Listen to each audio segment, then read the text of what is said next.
Hello and welcome to episode 125 of the Boot Nerds podcast. JayMike, what's going on?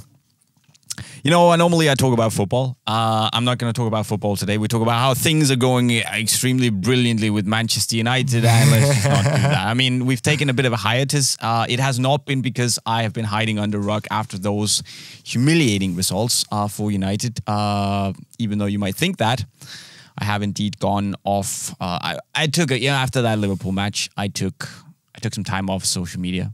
That was terrible. But otherwise, I am doing pretty good. Pretty good. You know, life's good. Can't complain. I'm not too mad at things. Isn't that what you always say? Hey, you can't steal my lines. I'm totally gonna steal your lines. How are you, man? I'm good.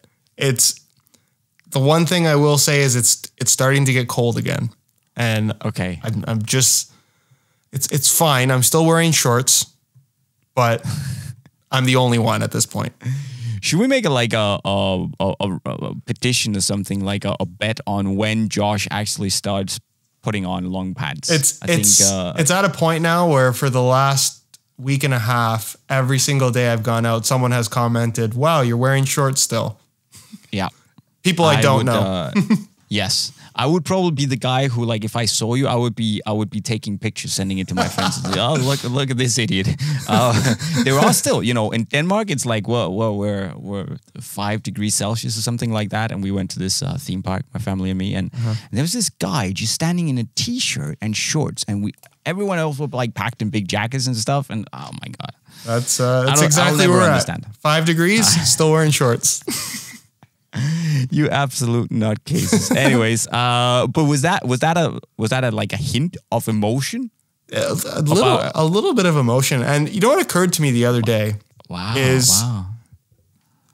Maybe this is something that differs in parts of the world, but when we were kids, I was always told by my parents, and I feel like everybody was told the same thing, that wear a coat when it's cold outside, otherwise you're going to catch a cold. Exactly. But why? Is that a made up thing? Will you actually catch a cold if you go outside in the cold? Comment section. Are there any doctors out there who can verify? Because I've got no idea. But when you actually think about that, like, what's so dangerous about exposing yourself to cold weather? They have therapy treatments now where you purposely expose yourself to cold. I could say something and give you a suggestion, but I'd probably embarrass myself if there are any doctors or any, you know, like I would say standardly reasonable people here. So I'm just going to pass on that one. I'm just trying to figure out if I'm putting myself at any kind of risk, but who knows? Who knows? At least you're putting yourself at the risk of ridicule, but I guess that's up to that's cool on your with own. That. I can handle it. Josh, today we are talking about something that's always quite funny. We're talking about the 5 biggest shocks or surprises, negative and positive, of the God year of 2021 in the world of football boots. There's going to be some good, some bad. Basically everything that made us raise our eyebrows just a little extra than we normally do when new boots come out. So the criteria for being on the list is very simple, and that is that it has made us go, wow, over the span of 2021. Yes? Yep, 100%. Exactly that. Wow. Great. So, do you want to start from the back or just go straight to number 1 from the get-go? I think we start from the back and work our way up to the biggest surprise. Okay. So let's start from just do the honorable mentions now. Before we start with the actual list, and that is, I think we can both agree that for Mizuno to continue to push out old models that are actually still up to standards in today's game is something that has at least made me raise my eyebrows a couple of times, because I know that Puma has Mizuno has an impressive back catalog of really, really good product, but the realization now that I'm 30 plus that man, these boots that came out way back in the day are still so good. That is a positive surprise, but still a surprise. Yeah, it's crazy how far ahead of the game Mizuno was back then, and I'm not sure that very many people realized it. And again, it was a different time for football boots and life in general without the internet being as prevalent as it was and social media not really being a thing, right? So credit to Mizuno. They really know what they're doing, and I guess you can make the argument that a lot of Mizuno boots that they're remaking are very simple and kind of just variations of classic Morelia that they still make. But still, the fact that these are boots that were out when we were kids and they come out now and they're still just as good, that's crazy. And you know what surprised me is how good, you know, how little I have appreciated them and known about how good they actually were growing up. And even, you know, I've had a couple of the pairs that have been then remade, and it's just dawned on me now that I know a bit more and have tried more boots, you know, how good we had it even back then with Mizuno boots. And I don't think, as you say, too many people realize and have known. So now you know. It's not a shock, but it's a very pleasant surprise, I would say, that they just keep releasing good stuff from the archives. So well done, Mizuno. We knew that they were awesome, but yeah, that was enough Mizuno loving for this episode, I guess. No more Mizuno in the rest of the video, we promise. Okay, fair enough. Let's see if we can stick to that, because I don't think we can. You know, we're gonna come into some questions. It's gonna be tough. It's like we do this Unisport live show over on unisportstore.com. Shameless plug, by the way. You should totally go watch it. Where was this again? Sorry. Funny guy. But every time there's someone in the comment section asking. And for some reason, PWG, my freestyling colleague, keeps mocking me with the fact that I always bring up the Neo 3 Beta Japans. Like every single time without fail. So the guys behind the cameras are just, you know, every time I mention it, they just burst out laughing because I do it. Anyways, it's that was a bit of a sidetrack. But we'll try and keep it to no more Mizuno, because Josh, number 5 is this bad boy. The Nike Tiempo Legend 9 Elite, which was, I think we can both agree, a surprise in the sense that it took a slightly radical change, and that I think also a pretty good change from the Legend 8. I think we all knew that something was needed, and you and I had both been giving the Legend some stick for not being Legend-y enough or special enough, even though it was a good football boot, right?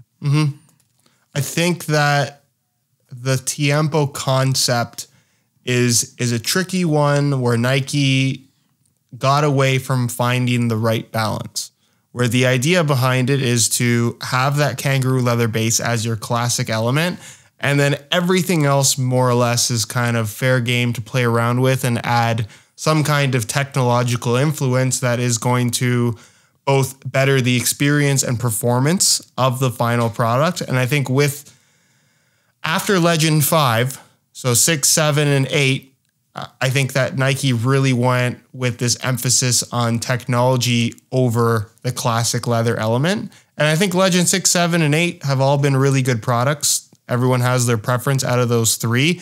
But I think with the Legend 8 in particular, it got to a point where the leather was no longer the focal point, and the part of the spirit of the Tiempo concept was lost, even though the performance aspect of the boot was probably as good as the Tiempo has ever been. And from an objective performance standpoint, lockdown responsiveness, stuff like that, I think the Legend 9 is actually a step backwards from the Legend 8. But when you're talking about the intangibles, the subjective part of a football boot, what you can feel but can't necessarily see, or something that's not going to look really cool when you're reading the tech specs on a football boot, that's where I think they've made a big leap forward with the Legend 9. And as far as the Tiempo concept goes, it's more what I personally would want from a Tiempo, and I think what a lot of people have been asking for as well.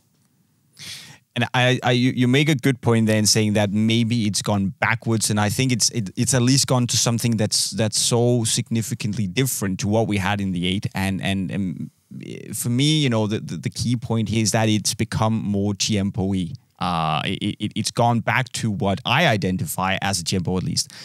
And it just makes me think of this. Kind of had this question ever since I think the 7s came out. Is there a natural ceiling for what Nike can do with a Jumbo before it becomes this, overly technological thing? Do you think that with this, Nike are kind of pushing the limits of what they can do without losing that the touch with the Jumbo DNA and the heritage? I think it's at a point now where, it's a very fine balance. And I think with Nike, they realized how simple this boot was, which I think is why, from a marketing perspective, when Legend 9 launched, there was all this emphasis on speed, and it's similar to a Mercurial, and it's the lightest and fastest Tiempo they've ever made.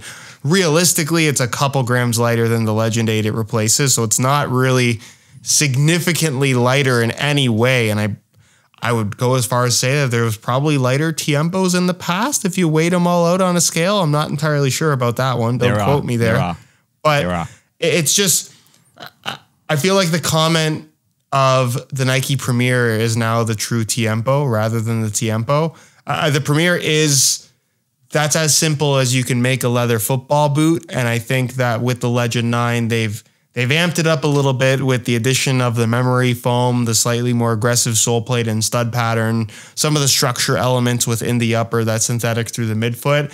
It, again, ultimately comes across as being very simple by 2021 top-end football boot standards, but from an experience and touch and feel standpoint, I think that they've done a really nice job. Yeah, I agree. It's a nice football boot. I just think it has a little bit. It doesn't have the same problems as the Copa. The Copa has bigger problems. But for me, it's kind of stuck somewhere in the middle where I would probably still lean towards a Rebula because it gives me a little bit more of that modern leather boot feeling because there's, the leather feels a little bit thicker. It's a little bit richer. And if that's what I'm going for on the day, I want the leather. I want that niche experience, whereas the Legend is a little bit stuck in the middle. And with that said, it's a super playable, very generally appealing football boot. So yeah, I think it would be interesting to see what would happen if Nike took the Premier upper and slapped it on a Jumbo tooling. Just to get that combination of super simple, old school with the modern tooling, which English, I can't speak today. If they, that was what the Legend was at first. If you know what I mean? Like super simple upper, modern tooling, air inside, all that jazz. Yeah, and look, this is not the episode where I think we're going to be talking about this, but as far as what Nike can do, I think they're stuck in a spot where you want the leather to be the focal point, but you also want to add other elements that make the boot exciting. And they tried that with memory foam. I don't think it takes away from the leather. It gives you a little bit of an enhancer, if you want to call it that, over a more plain leather football boot. I think it's still competitively priced, but I think moving forward, especially if they're going to emphasize weight, I think they need to play around a lot more with sole plates and stud patterns and maybe even shape to make the Tiempo Legend 10 perhaps a little bit more exciting for those that are maybe slightly bored by what they did with the Legend 9. Yeah. So I think, and we said it was a pleasant surprise, and I think it is a nice surprise where they went with the Jumbo. I think it's probably more generally appealing than the 8 and more Jumbo-y than the 8. That's a nice surprise. But I was also still a little bit shocked that Nike's latest and apparently, in their eyes, the greatest Jumbo they've ever made, that to me at least, it still falls behind the Rebula Cup, which came out now a long time ago. Sure, yeah. And I think it's surprising for Nike at any point to kind of swallow their pride and take a step backwards. It almost feels like they listened to the vocal internet people a little bit. We'll take 10%. If they have, 10%. I'm assuming they watched the Boot Nerds podcast, probably. Yes. So you will also get this message, Nike. That's good. I think that's a fair point that we have the Legend as a surprise. I think we saw it coming. Both you and I that changes were coming, but still, where they went was a little bit of a surprise. Another thing that I think shocked both of us was the state of the Copa Sense Point 1. Now, I actually don't have the boot anymore in my size because I just quite simply couldn't be bothered keeping it. I really don't like it.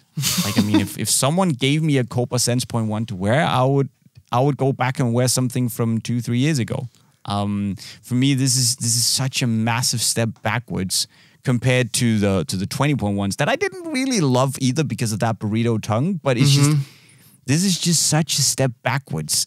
Copa is about elegance and comfort and fit. And I don't think, fit and comfort is something you really get in this particular model. The shape is weird and, it's just... I was pretty shocked by the state of that. I had really high expectations for the next generation of 0.1 Copa because I think if you look at the previous generation, the Copa was it 19 and 20? 19 and 20. 19 and 20. The Plus model, laceless Copa, pretty groundbreaking in terms of I think what it did for laceless football boots and proving that the concept was more viable than I think a lot of us thought it was up until that point. But the 0.1 model, while I don't think it was a terrible pair of football boots, it lacked refinement and simply put wasn't as comfortable as other leather options out there. At least for me, everyone's going to have their own experience. I agree. And I know a lot of people who loved the 20.1s and fair play. They just weren't for me. Right. But I didn't hate them either. Yeah. No. So given how good the Plus model was, and historically with Adidas in this laceless era, the difference between Plus and 0.1 models has been small. And more often than not, the 0.1 model has been the one to go for. So I had high expectations that they could figure it out with the Copa line and make a Copa Sense 0.1 that would be awesome. And instead we got a football boot with even less leather than the Copa Sense Plus, which has even less leather than the previous generation Copa, a midfoot material that just feels stiff and rigid, a shape that doesn't work well, a Copa Sense Pod heel liner that just, it doesn't feel good, a sole plate and stud pattern that's unnecessarily bulky, an overall weight that is heavier than all of its competition. I understand that they wanted to make something different, and the Copa Sense 0.1 is certainly different than any other football boot you can buy, but it has nothing about it that I would argue is a positive quality other than the way it looks. I think it's a very cool looking football boot. I totally agree. Yeah. And when this was briefed to us, we see the boots well in advance. When this was briefed to us, I was really excited. It sounded good. We didn't know about the amount of leather back then. So I thought, okay, we're getting a decent amount of leather here. If it was the same quality as the leather on the 19 and 20 Plus, it would have been super exciting. They really worked well on the fit. Those two boots, they fit you so well, even in the laceless version, right? Such good attention to detail there. And it feels like they just took everything, all the learnings there, and they just threw it out the window and thought, let's get these pots in the heel. That sounds good. Maybe they should have thought back to when people also did pots in boots. Vapor 3, Vapor 4. What did that do to people's feet? It absolutely killed them. Like, we talk about them as some of the worst fitting, most blistery boots ever. But what do they go and do? They're comfort silo. They throw pots in. Come on. It doesn't work. I don't think the Plus, Sense Plus is that bad. It's got a bit of a identity issue. I think identity, not crisis, but it's in a bit of a, needs to figure out what it wants to do. But the 0.1, very shocked, negatively surprised by that one. Yeah, it's just a mess. And I don't see why you would buy that over pretty much every other alternative. And look, the pros don't want to wear it either. Like, the pros who weren't in Copa 0.1, they don't want to wear it. Yeah, it's a mess. Yeah. Okay, so number 2 is a positive surprise. Number 3. Actually, sorry, that was number 3. That's my bad. Moving too quickly here. And that is because, we are being blinded by the speed of that was a nice segue. I'm convinced you did that on purpose. Of the X Speedflow. Now, I wouldn't necessarily say that this is like the biggest shock of the year, but I think we were both pleasantly surprised by how much Adidas have actually managed to improve on an already pretty good football boot in the Ghosted. I mean, I've said this numerous times, but I genuinely feel and believe that in 5 years' time, at least I will have this on the same level as the 2014 F50 Adi Zero Samba. Like I think we're talking GOAT tier Adidas speed boot level here. I think it's that high up the list, and I am stocking up on these because no matter what they do, it's going to be hard to top this boot. I think it's impressive what they've done with the upper. I think it's impressive that we see so many players from other silos switching into these because they are very comfortable. They've managed to keep that super aggressive feeling from the Carbitex tooling, and it's just such a well worked boot. It feels like it's simple, but what they've done with the elements just play so well together that it feels like it's more than just a part of its sums. Yeah, some of its parts. Some of its parts. You got it. Yeah. English. and you know, even with I'm holding the 0.1, but you know, the plus as well. I think the plus is a major. The fact that they went to knit and mesh on the 0.1 is just such a big upgrade and difference in terms of fit. And I think the benefit here is primarily fit. You know, Ghosted fit all right. It was a bit stiff and synthetic, and this is just next level in terms of fit and wearability from the get-go. You know, Ghosted was difficult to get into. This isn't difficult to get into. It just fits you straight away, my foot at least. It's just got so much going for it, really. Both the plus and the 0.1. Yeah. And I think, you know, holding my hands up, you can tell me if you agree or not, but I think that those two boots are the two best Adidas boots on the market by a fair distance. I agree with you. Freak 0.1 is there, but it's all about the X for me. Yeah, I agree with you. From a refinement standpoint, it's really, really hard to pick out flaws in either the 0.1 or the plus. And I think what was so surprising about Speedflow is the amount of change coming from X Ghosted, which was already a big change coming from X19? 19, probably, I think. Yeah. Yeah, I can't remember names anymore. But it was 18 and 19, those were pretty similar. Yeah. I think you'll agree with me in that whenever a new model comes out, us being boot reviewers, if you want to give us that title, I think it's often our job to set expectations in such a way where if you have the older model and you're excited about the newer model, how much better or worse or kind of the same the newer model actually is. Because I think more often than not, we can both agree subtle improvements are made with a newer model, but it's typically not significant enough to justify running out and buying the new one right away if you're not on the market or in need of new football boots. But I think from Ghosted to Speedflow, like it makes me regret some of the positivity that I had towards the X Ghosted, because after having the Speedflow, both the 0.1 and plus on my feet for even just 10 minutes, I just wouldn't want to wear the X Ghosted.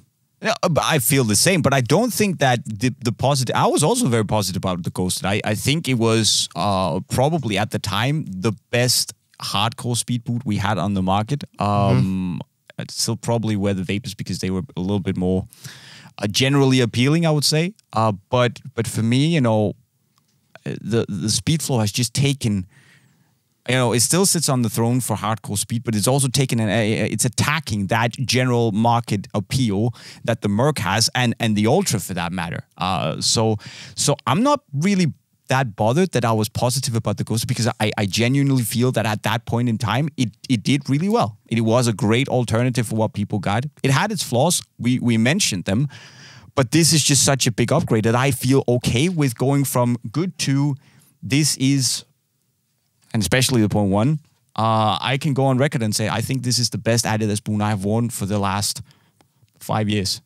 Yeah, I would agree with you with that. I think it's up there. I think the Speedflow is such a surprise in that it improves in such a significant way over an already good pair of football boots, which you don't expect that. Like nobody was looking at the X Ghosted and saying, wow, this could be so much better but somehow they manage that. Yeah, that's very impressive. And I hope they can make the same step or the same level of progression for whatever comes after this. But I doubt it, because this is such a well-refined product. And, you know, I think the only thing that really gets close to this is that X99.1 limited edition boot they made, which is super well-rounded. Fantastic boot as well. But this is just, yeah, I'm really fond of that. So very, very positive surprise, I would say, of 2021. Now, we move. Unless you want to say more about the Speedflows. No, I think we're good. That was enough Speedflow love for one podcast. Okay, but I mentioned Puma, and they have also done really well. But you know, it was no surprise that they went and did an Ultra 1.3. That was kind of in the cards. The 1.3 was a bit of a surprise for me in itself, because it changed so much from the first two generations. It was like that was really slipper light and wide, and the new boot is thinner. It's more synthetic-y. It's not made of a woven material. It's lighter, all that jazz. You know, it feels like they've just gone a different direction. And the first Ultra was kind of a stepping stone into hardcore speed, which we're talking about now.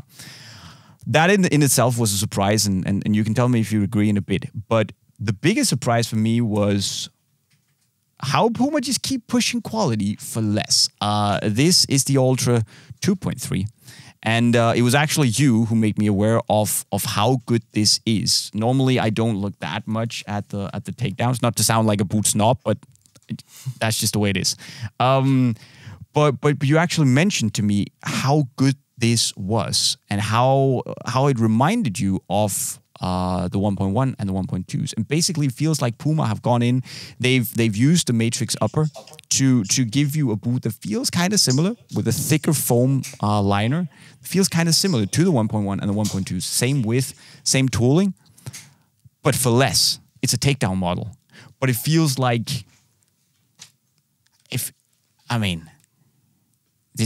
you could have released this a couple of years ago and made me believe that it was the highest price point, that they could have sold that for 200 euros. I mean, it wouldn't be out of the realm of possibility that I would have eaten that up. Yeah. And that to me is a surprise, how they keep finding that value for money, just pushing into, you know, this is a very, very good football boot, especially if you love that 1.2 Ultra. And that's something that I know that you're very much a strictly football boots person when it comes to your knowledge on sports equipment in general. Yes. But I've played other sports my whole life. I still play other sports. And I think something that's changed equipment-wise from when I was a kid until now is that obviously your top price point stuff is arguably better than it ever has been, or at the very least lighter, stronger, whatever area or sport you want to talk about. But I think in every other sport, the lower level price points, the quality has gone up. Like I hate to bring up hockey in a football boot podcast. We all knew it was coming. When you said other sports, it was just like winding down the clock. This is a legitimate thing. Like you can go buy a top of the line hockey stick right now, and it's going to cost you, let's say, I don't know about American prices, but like between 350 and 400 Canadian dollars, which is way too much money for a hockey stick. But you can go now and buy the third price point stick, and it's as light and feels pretty well as good as what the top end stick was when I was a kid, which was still a pretty good stick. So they're actually giving you this trickle down technology from over the years at the lower price point, and you're no longer having to spend as much money to get as good of a product. Where in football boots, it's still this backwards mentality of like, okay, the top one's great, we're going to use the best materials, and then we're going to intentionally make the cheaper ones crappier. Yeah. Just so it doesn't step on the toes of the top end model. And I think with the Ultra 2.3, for the $130 that it retails for, you're getting last year's top end quality at this year's takedown model price. I think the Tiempo Legend 9 Pro is a really good shout on an excellent takedown model in terms of giving you a very similar experience to the top model for a lot less money. But I'm just so sick of, in football boots, it's almost like understood that if you're buying one of the takedown models, it's going to be intentionally dumbed down or made worse in one way or another. But I think you're right. Let's just get this. Do you seriously call it a hockey stick? Yeah. What would you call it? I don't know. I just imagine you running around with an actual like wooden stick and poking. No. And you have 3 tiers of stick takedowns. Oh, probably more. It depends on. It's amazing. Oh, it's crazy. Amazing. I love that. I love that. Anyways, I think it's been pretty well established that we have a lot of high level football boots that are all doing very, very well. Like all the brands are performing, at least for most of their silos, really, really well, giving us good value for money. You can argue that maybe Adi and Nike's top price points are a little too expensive, 270, 280 euros. That's on the high side of things, I would say. If they can come down to 250 for everything, happy camper here. But Puma going into that 200 euro territory and then bringing out high quality 0.2 and also Nike with their Pro tier. It's like creating this red ocean effect also in the first takedown market now that they're actually starting to fight over that price point, putting more and more value, quality into that price point. And I think it's going to be, it might take a couple of years, but there will be a trickle down effect where everything that then went in the 2s goes down to the 3s and so on. So hopefully we will see that improvement over time. But it's nice. We want the brands fighting over the customers and not just accept that, it's great that Puma come in and said, okay, screw it. We can't fight Nike at the highest price point. So we're just gonna make same quality product, but way cheaper. Yeah, and it's flipping working. They're winning, right? They're challenging the status quo, and it's this is the kind of change we need. I love this. This is such a positive thing for me. Yeah, and look, and we know Nike and probably Adi as well. They watch the podcast, and of course. Look, Puma is showing to me or proving like what is the point when you buy a Nike or certainly an Adidas takedown model in a lot of cases. I understand that when you get into lower price points, there's going to be less money put into the materials, the quality. Sure, makes sense. But what is the reasoning for making the shape simply worse? What is the reasoning for using cheaper materials, but then constructing it in such a way that is also significantly cheaper? There's no, these takedown attributes that we have been accustomed to, there's absolutely no reason for it. And I like that Puma is giving us that option at a lower price point and saying, hey, we can make a really good product for less money. Is it our best product? No, not necessarily. It's a good product. But it's really good for what you pay for. There probably is a reason for the whole shape thing and all that stuff, but I'm not sure it's something the brands want to share. And so that means it's probably money. Sure. Or maybe, I was thinking about maybe they know that more kids tend to buy the lower price points. Sure. So they have a wider last or something like that. But I don't know. So it's all speculation. We've talked about this on the podcast too, where I don't think top-end football boots necessarily have gotten more expensive. I think you go back 10 years and they were more money. But takedown models definitely have. They've gone up. $130 for an Ultra 2.3 is not cheap. $150 for a Superfly 8 Pro is not cheap. That is borderline top-end quality. Yeah. There's absolutely no reason why the quality should be poor in any way for that amount of money. I've made videos talking about the best cheap football boots out there. You have as well. Yeah. And $180 or 180 euros is considered value for money now. That's ridiculous. But is it, we get all these comments where people say, oh, is that, maybe it's just us that we've gotten completely, blinded by all these high price points that now when something is indeed 150 euros, we think, oh, that's great value for money. But it's not great value for money for everyone. We also need to keep this in mind that for them, that would be $80 euros. Yeah. Right? One thing I just want to mention when you say that $150 for Superfly 8 Pro is that you can get a Lotto Solista 3, 200, 440 euros. Mm-hmm. That's a top end boot. Is it as good as the Vapor Elite? No, it's not. But it's 140 euros. It's cheaper than the first takedown from Nike. Yeah. Is going on. And then that's unfortunately the big brands have a little bit of a stranglehold on the uneducated consumer who just want to wear a Mercurial because their favorite player wears Mercurials, and that's why they spend all the money on marketing, right? And it works. It just it sure works, does. and that's just the way the world goes around, right? And at the end of the day, you know, let's be honest. I'm not mad that people are buying football boots. I love that people are buying football boots because, you know, players are wearing them, because after all, that's the reason I have a job working for Unisport. So you know, that's the way the business goes round. But it's the same for Nike, Adidas. They need to make money, right? So we need to keep this in mind. But with that said, I like this. I like competition. Competition is good. It's healthy. Absolutely. Anyways, that's a lot of rambling. Number one, the biggest shock / surprise of 2021. I think we can agree on that. And it wasn't a good one. It was, I've really tried to, because I want to love this product. I really do. I've tried to find positives, but I just keep coming back to the fact that I never ever want to wear this in a match, ever. It's a Puma King Platinum 21. And I think what they've tried to do is fair. They just have... It's just so that everything that was good about the last model, the first Platinum, is not present in this model. And that's a bit of a shame. You know, it's still got a decent amount of leather on the forefoot, some part of the midfoot. It's leather. It's just not a very nice piece of leather. It's really stiff. That was one of the best things about the previous Platinum. It was super thin and it was super soft, even from the get-go, right? There's the tongue, which is like this super, I would say, you know, first takedown level knit.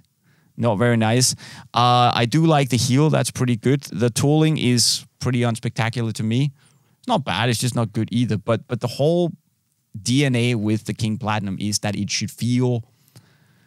It should be really comfortable from the get-go. It have super soft leather. And I like that kind of speed booty direction that the first King Platinum had. This doesn't.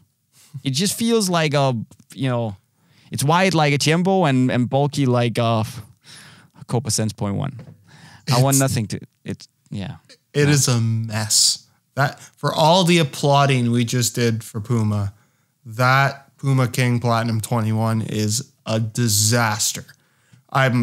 I'm very happy that they didn't try to promote it like crazy with Neymar like they did with the original King Platinum, because it would have been a shame to have a lot of people go out and buy it because of Neymar's influence and be so disappointed with the King Platinum 21. I think when Neymar joined Puma and all of a sudden people cared about the King Platinum, it felt... I think for the boot nerd community, it was like, wow, look at this boot that we all knew that was so great, but never got the attention, getting some redemption here. Like, that was cool to see. This is just, as a follow-up, a complete disaster. It's bulky. It's the worst kangaroo leather on any top-end football boot of the last decade. Like, I don't know what they did to make it feel so bad. The fit is atrocious. It's stiff. It's bulky. It contradicts itself. Remember when the Puma Ultra 1.3 launched and they made emphasis on here's the men's version and then here's the women's specific version with a sole plate that we designed specifically for a women's foot. And then they put it on the King Platinum 21, which is a men's boot. It doesn't make any sense at all. It's just, I don't know who was in charge of that. I think on that, I think what they wanted to do with the women's specific version, obviously the tooling has something to say, but they also wanted to make it a little more shallow. And so the shape they needed on the Ultra, the tooling for that didn't allow them to do that. So they needed a wider tooling. And so the King had that. So I think... I'm not as mad about that, I think, but everything else I really agree with, especially the leather. I mean, I was just thinking, and I think you're right. I can't think of a top-end boot with stiffer, thicker leather, less pliable leather than that for the last, I don't know how many years. I think we're talking like the worst Nike Tech Craft packs, the really rough ones. Yeah. Which were not very nice either. What I will say about this, and which is a redeeming thing, is that when you break it in and when you wear it for a while, I think that also affected my review of it. I actually think it's all right. You know, it's wearable. The leather softens up to a certain degree, but the problem is that when you don't wear it then for a while, I haven't worn it since, it goes back to its stiff state. So I don't know how much love you have to put into it, but it's more than I could be bothered to do. And I give my boots a lot of redemption chances, if you can put it that way. I just think it's a shame, because it kind of feels like that as the boot community, we had like these two kind of secret boots that we all knew were really, really good. That were the Mizuno boots, and it was the Puma King Platinum. And now they've taken the Puma King Platinum away from us. So there is only, and I promised you I wouldn't talk about it, so I'm not gonna mention it, but now there's only one secret boot left for everyone to enjoy, and you know, you all know what it is. But it's just, that was a big negative surprise. And again, if you break it in, I didn't hate my life shooting the review on these, and I thought, okay, I really disliked them at first, but then I broke them in and I thought, okay, I can deal with this. Took them off, next day, put them on again. I was like, nah. So I think if you give them love, you give them the time, they might actually end up fitting you really well, especially if you have a slightly wider foot. But they just need so much investment. And with all the quality that's out there on the market, I don't see why you should invest the time in those. Yeah. It's just not worth it. And it really feels like 2021, Adidas and Puma were like, you know what, Nike, we concede. Release your new Tiempo, and we will put out the worst product in this category that we have in years, and you'll just basically be competing against yourself because... Or say the brand name, because I can't. Or Mizuno is your alternative for more money. And look, we're on slightly different pages there, not to separate us too much in our overall opinion, but I'd rather have the Tiempo over the Rebula. But yeah, I know. Somebody else might be different. We can't all have such a refined taste, you know, which we'll get into in a bit. But now I think you're right, and I think, you know, it's also a matter of taste. As I say, I might be a bit of a snob, you know, best product available. I only look at that, right? But I do think the Mizuno Elite boots are also are able to compete with the Legend 9s. But it would be nice if Adi and Puma, you know, the King Platinum was a fresh, wow, English, it is so difficult today, breath of fresh air, because it actually challenged the more expensive boots that were also really good. Yeah. So back to the drawing boards, Puma. Back to the drawing boards, Adi, with Sense Point 1. And we're ready for the next one, the next challenger. Bring it on. Josh, before we conclude this episode 125 of the Boot Nerds podcast, we have a couple of questions. Okay. And if you have a question that you'd like us to answer in the next episode, leave it down below. Thanks. Please. Also, if you've enjoyed this episode and Josh and me ranting and heaping praise on new boots, you can leave a like on the video as well. We would appreciate that. Anyways, Oliver Veltman, can you compare Tiempo Legend 9 and the Mizuno Morelia Neo 3 Elite, choosing between these two boots right now? Two girls over drinks? There you go. I mean, really, really simple. Do you want something more padded? Go for the Tiempo. Do you want something thinner? Go for the Morelia Neo. Yeah. Also, do you have a slightly wider foot? Go for the Tiempos. Slightly slimmer foot? Go for the Neos. Yeah. If you want the best possible quality, go with the Neos. Japan. Yeah. If you have the money. Yeah. There's also a slightly longer, I don't know if it's a question or just a comment here, Akram Amara. To see Jay going wild for the Bayern München away kit is so cringy. I don't find it as cool as that. Clearly, he has a unique taste for weird kits, especially when he highly rates Inter's last year's home shirt is one of the ugliest shirts in the club history for a lot of people. For me, Inter home shirt is the best football shirt this year, way better graphically than the others, and it looks so good in reality, especially the sponsorless players version, I agree, which is so awesome in reality. So clearly, Akram and I have very differentiating opinions. But I'm actually shocked that someone out there thinks that last year's Inter home kit is one of the ugliest things they've ever seen. I don't know which forum of what you frequent, but I've not met those people.